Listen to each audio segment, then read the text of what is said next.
So I've just done a video on the Porter TFC, and as I was doing that video, I thought, hold on, I've got the gold TFG here, and because the lighting is so good, because we have the green background and this gold beast on my wrist, I thought I'm going to have to run inside, grab this, and come back out and show you this gold number.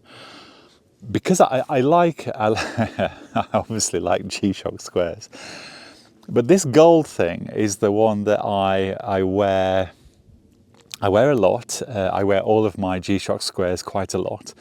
But this gold thing I wear to impress I'm impressing no one but myself.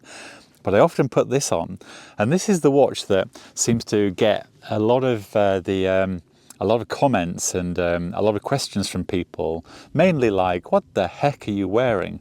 And then I, pull this out and say, "Isn't this so cool?" I will wear this with anything. It looks good with any color, I find. But in a business meeting, for example, I put this on, and I'm guaranteed to cause trouble. People will definitely stop, and I'll see them looking at my wrist. What the heck is he wearing? And I would like to say, hey, this is the 300 gram solid gold number, but it isn't. It's the TFG. I mean, in fact, this is still very cool. It's I think of one of G-Shock's most iconic watches, actually. Anyway, this is a cool location, and if I put it on the tripod and crouch down, I'll be able to take it off the wrist. So I will do that now. So with respect to this camera angle, I haven't got I don't know if it's going to turn out good. Anyway, I've put the camera on the tripod. Earlier it wobbled over, so I had to lean over at the same time, but hopefully we're okay here. But I thought, look at that in this daylight. And you can probably see the module clearly there. It's very clear for me. In the other video, I talk about the contrast is the issue with the display, and it is super. What I like about this one is the all gold detail. So you do have this very nice color contrast against the back of the display. So it must be the silicon crystal material that the display is mounted on. And then of course you've got the it's not sapphire crystal, it's not hardlex, it's a mineral crystal. In actual fact, the materials used on these things is super. G-Shock are very good at looking at the material attributes and putting it together and creating these cool things. But what I'm trying to capture is the color of the watches, how they come over in real daylight like this. And once again, look, if I put that on there, and you imagine me walking around, look how cool that is, isn't it? I've worn a few watches, but one of the watches that creates the most, the most interest from other people. Not that at all I'm trying to do that, but it's something I've noticed.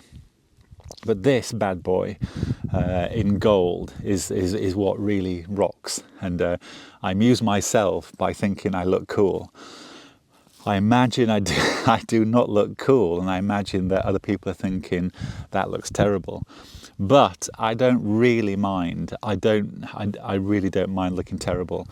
I'm more bothered about this makes me feel good, and I imagine it makes me look good. Truth being, that's not the case. Anyway, but G-Shock fans, I think, will like this. Because maybe they think the same. Let me take it off again. This is a symbol of coolness and a symbol of being a cool person. I imagine that that's not actually the case at all. But I think for watch collectors and G-Shock collectors, you know, they might get it. You know, we buy these things because they are visually interesting. For me, they're not only visually interesting, they have a purpose, a really good purpose. I use these things to cook, to warm up hot chocolate and to cook meat and potatoes. Use it all the time. And also to time meetings. And in another video, I was talking about the timer, that I use this function all the time to time all sorts of things. And once again, things that don't even need timing, I like to time. I like to time everything. So the G-Shock Square, it's so cool for that. And, you know, I've worn the Apple Watch. I've worn other smartwatches, and I don't know, the fiddliness.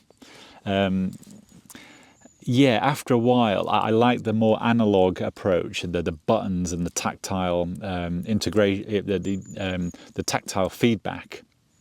For some reason, this compared to a smartwatch feels like a normal watch, like a normal mechanical watch, because of that physical relationship with the buttons, even though you've got the digital display. And I think I have to say once again, I really like mechanical watches also, and perhaps I'm going through a phase, but this phase has been going on for a while now, perhaps even a year. That I keep going back to G-Shock, and I'm sure it's mainly because of the function, because I do use the stopwatch and the alarm features, and because I like the look of it, in particular this one being all gold. For some reason I find it appealing, and I don't really know why, but maybe that's the reason why I do find it appealing, is because I don't know why. But yeah, I wanted to show you this one in this light, and because the light's very good today, and I know that time is of the essence, if I get chance I might grab another watch or two, but also it's going I know that the rain is highly likely as well, so this might be the last video I can catch today in this place, because the light's so good. But there you go, once again, the TFG in the south of France, looking so cool. And look at that, how cool. Anyway, I've said it might, you know, I shouldn't have said that. Anyway, there you go, TFG, looking very, very cool. There you go.